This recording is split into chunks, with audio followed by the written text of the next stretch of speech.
Hi, I'm Maria Thea Harris, or Velosos on social media. Welcome back to Sew Over 50 podcast on Sew Organised Style. Grab a cuppa and relax with us. And little knit sweaters. And then she got cold when she went skiing. She loved to ski. So she sewed a hood onto a sweater. It was called her Superman hood. And people made fun of it at first, but it was the beginning of hoodies. That's Julie Eilber of jetsewing.com. You'll also find Julie at Julie_Eilber on Instagram. Thank you to the Patreon supporters of Sew Organised Style podcast. Your monthly contribution keeps me producing these episodes for free. Sew Over 50 intersects with all communities. We're a community that is so over ageism. We're positively leading, being visible in the sewing world. Hello. Morning, Julie. How are you? I'm good. It's evening here, and it's lovely to see you. Thank you so much for agreeing to be on the podcast. For me, this is a real thrill because I've followed you for so long. I've turned down the fangirling. We've both followed one another, so I know what you've been up to for a long time too. Thank you. Wonderful to be here. Yeah, it's wonderful to have you here, and thank you for inviting me into your home today. Absolutely. You've always done the McCardell clothes, and I think that was one of the key things that brought me to seeing what you did, because I had no idea what Claire McCardell was all about. Yeah, she was not particularly well known 10 years ago when I started writing about her. People in museums and fashion historians knew about her because she was such an important part of American fashion history. But I think now that I've been writing about her and posting about her more, and other fashion historians have been posting about her on Instagram in particular, she's become much better known. What drew you to Claire's designs from the start? I have to say that it was the kind of very streamlined, stripped down idea of them and the very, very modern design. They were all really unique. She had her own way of cutting and draping designs, a lot of which were cut on the bias, or the bodices and the jackets were cut on the bias. And she had been influenced by Madeleine Vianney, the designer in the 1920s, when Claire went to Paris in the 20s and was studying at Parsons there. And she would get Vianney dresses at the sample sales and take them apart and learn about how they were put together. And then she put them back together and wear them to parties. Well, going back in time, I learned how to sew when I was a child, and sewed a lot as a teenager and in my 20s. And also in my 20s and the 70s, vintage fashion was very big. It was just crossing the river from being old clothes or things from the thrift store to being something fashionable. And so I got very interested in fashions from the 30s, 40s, 50s. And so I continued that interest through my life. And when I started sewing again in my 50s, those who followed my blog would know that I was collecting patterns from that era and trying to make them, and writing about whether I was successful making a dress by Madame Gray or Schiaparelli, and whether it was a complete disaster or whether it worked out great. So as I started collecting patterns, I became aware, I sort of had an inkling of who Claire McCardell was, but I became aware that she had released patterns through a company called Spadia, which was a company in the 50s, 60s, and 70s. They got designs from famous designers in the US and also internationally, and they would take the dresses and they would draft patterns from the original designs. So if you find Spadia patterns, most likely you will be able to reconstruct these designs that were being sold in stores at that time. And so I saw her designs. I became more interested in her. I became very obsessive about finding her patterns. Yeah. And I went to one of the archives that holds her papers looking for her patterns. And when I got in there, I discovered that there were letters from Paris to her mother that she had written, talking about what Paris was like in the 20s and what the garment industry was like in the 30s. And I started to think, this is not just patterns. This is a book. This is the story of her life. For a long time, I was hoping I was going to be able to do a book that told the story of her life and had patterns included in the book, which many, many editors told me they loved. But unfortunately, in the end, I was unable to sell it to a publisher. It was just a little bit too out there. But fortunately, I was able to connect with Jenny Rushmore of Cashmerette And she and her team helped me put these patterns out. As you may know, they've been coming out through the Cashmere Club. And so now the book is going to be something separate, and that's coming down the pike a little bit. But I have not stopped being absolutely fascinated with Claire McCardell's designs or her life in the last 10 years. When you spoke about the letters that she wrote to her mother, that gives you a very clear idea of not just what fashion was like, but what society was like as well. So what she could do, and then the things that she probably couldn't do that we can do now. Right. Although I have to tell you that she was a very brave young woman and a very spirited young woman. And in that era, women could make their mark and have a career in fashion. And so it was not just her, but it was other people like Deanna Vreeland, the photographer Louise Dahl-Wolfe, Carmel Snow, who was the editor of Harper's Bazaar, who really brought magazines into the modern era because women were really changing. And she, in particular, the American fashion industry had a lot of fast fashion, believe it or not, at the turn of the century. And a lot of it was based on really bad knockoffs of Paris designs. Yeah. And so they would send a young woman like Claire or some of the fellow students from Parsons to go over to Paris, and they would sneak into the fashion shows and they would try to copy the designs or memorize the designs, because if they got caught sketching in the fashion shows, they would get kicked out. And they would send them home back to the US, and then the manufacturers would try to make something that was sort of like these things that the couturiers were making for French women who had a lot of help and were not living the active American life. But here in the US, many of the people here were immigrants, and there were a lot of poor people all over the country who were really trying to make their mark. So the fashion didn't really fit the American lifestyle because women were becoming more active. They were exercising, which was kind of unheard of before. They weren't wearing corsets anymore. They were riding bikes, they had jobs. And so McCardell and some of the people around her, they were sort of bristling at having to stick with this bad French fashion. And so she was trying to come up with ways to use humble fabrics that were warm, like men's suiting. She would cut that on the bias. And so it would make it more flowing and comfortable, but it was also really practical, and it was easy to keep clean. It was easy to travel with. One of the famous sets of designs that are in the Metropolitan Museum of Art's Costume Institute's collection is a collection of separates that to us would look really normal now. It's like a halter top and a pair of palazzo pants and a little tulip skirt and a little jacket that goes over it, and then a coat that goes over it. And most of them were made out of kind of this ribbed knit, wool knit. So she had them made up for herself, and she tried to sell them to the buyers in 1934. And they were so radical in that era, the buyers wouldn't buy them. So she had this very strong vision early on of what women should be wearing, what women would feel comfortable wearing, what worked for women who were traveling, who were working.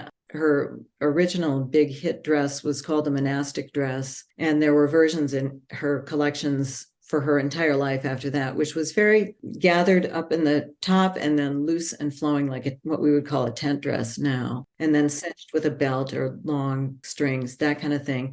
And she developed it, and women loved it because you could wear it if you felt bloated. You could wear it if you'd gained some weight. It was comfortable, it was easy to wear. You didn't have to wear a lot of structured underwear under it. So she was really a person who was way ahead of her time in terms of thinking about what would work for women and what women wanted to wear. And she really found her niche that way because women loved her clothes. Going back to the original knit fabric designs that she had in mind, that was way before manufacturers were using lycra or spandex or any sort of elastic at the time. Yes, exactly. And so she was using wool jersey or wool knits. For example, the one I was just talking about was a ripped knit. And also that was another reason that I believe she was cutting things on the bias, is because you didn't have stretch wovens back then. But those of us sewn in the bias know that things have more drape and a little bit more stretch to them. And I think that it really gave her the opportunity to have things that were more comfortable for women, but also were really practical.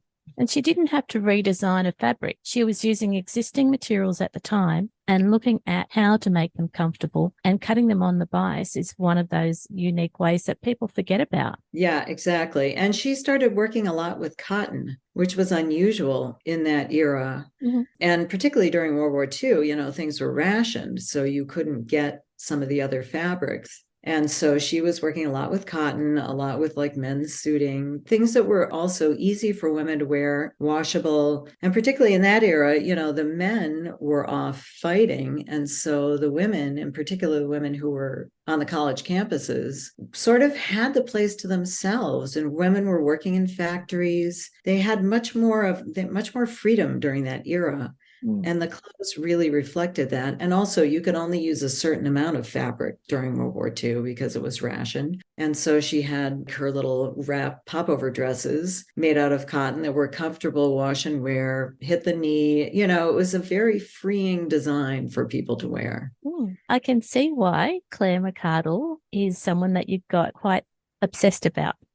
Test is exactly what it is. And one thing also I'd mention, a lot of people don't know that she invented ballet flats during World War II. And World War II, shoes were rationed, and you would get coupons to buy your pair of shoes, and you were supposed to obviously make do and mend. Yep. But she figured out a little way around it, which was that dance shoes and exercise shoes were not rationed. So she went to the Capezio Dance Shoe Company and talked to them about making little ballet slippers that out of the fabric of her dresses to go with the dresses. And so they caught on instantly because people could buy some new shoes. They started out with not much of a sole on them, and then it added more of a sole. And that's basically became what we know of as ballet flats. It was the beginning of that. Wow. And that way, women are still wearing dresses that they feel comfortable in with the matching shoes, and probably using the fabric and making the matching bag and a hat. Yep. And she also was very big on using like jersey to make things that were based on exercise clothes. And so there were things that looked almost like bike shorts and little knit sweaters. And then she got cold when she went skiing. She loved to ski. So she sewed a hood onto a sweater. It was called her Superman hood. And people made fun of it at first, but it was the beginning of hoodies. So she was really inspired by what women were doing, and basically came up with what we consider to be activewear at this point, because she wanted to wear them. She was very active and she wanted to wear them. She ticks all the boxes on developing all of those clothing items that we take for granted these days. Yeah, it was the ones she didn't develop. She also popularized things. She popularized the wrap dress, which started out as the popover dress during World War II, which was kind of a little smock type of thing that wrapped over, that was supposedly developed for women who were like socialites that all of a sudden had to do their own cleaning because all of their help went to work in the defense plants. And so these poor women had to, pick up a duster or whatever. It was based on something that was called the Hooverette, which was this 1930s little house dress that women had patterns for and would make to clean up around the house. But hers was much more chic and modernist and was a huge hit. And then after that, she came up with more of the wrap style that was more like wearable that you would wear on the street, that kind of thing. So a lot of people think that Diane von Furstenberg invented the wrap dress, but really McCardell was the one that really popularized it. It was even around in the 30s before that, but she really made them popular. The knowledge of Claire McCardell here in Australia probably wasn't as extensive as it is in America. So watching how you personally went through and did the research and was sewing up her patterns for various events that were quite mind-blowing really informed myself and a lot of people who had no idea about her. And so that work that you did way back when you started blogging has been invaluable. Well, that's wonderful to hear. And I would love to say I'd had some grand plan when I started blogging, but really I was just having a really good time. But I was at that time when I started doing the McCardells, that's when I was really thinking ahead to my research in terms of doing some patterns and doing the book and really trying to not just recreate these designs, but also make them work for modern sewists, people who maybe didn't learn to sew as a child like I did. And then when I got together with Jenny Rushmore from Cashmere and her team, we really were able to make them workable for people all over the world and different sizes and shapes and different sewing levels. And so I'm really proud that we were able to get those out and make them available to people. And there's still more to come, isn't there? The popover. And the popover comes with a little cleaning glove. People think it's an oven mitt, but it's really like a cleaning glove. To reconstruct that, I did have the popover dress. I was able to find one through a collector and used a version of the rub-off method for creating patterns, but I used the version that Kenneth King teaches about, and that you put silk organza on top of the garment, and then you copy the style lines with the organza, so you don't destroy the garment.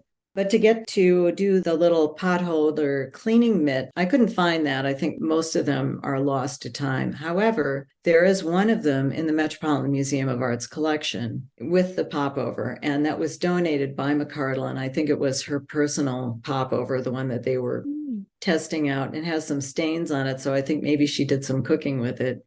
And it had the potholders. So I went down to the basement of the Museum of Modern Art, where the wonderful conservators have these fabulous labs where they're taking care of the collections of the textiles and the designs that are in their collection, and they make sure that they're all in good shape.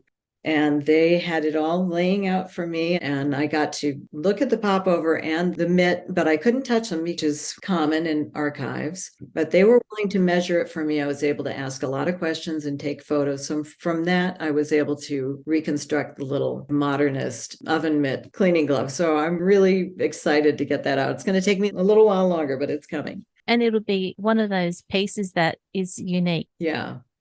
When did you discover Sober 50? It was definitely on Instagram, and several years ago at least. And I thought that it was so important because there's such a lot of us, so many of us learn to sew as children and teenagers. But Sew Over 50, it's so much fun to participate. And I'm so glad that the organizers are putting it all together. We seem to all be having just a great time sharing our makes and being visible.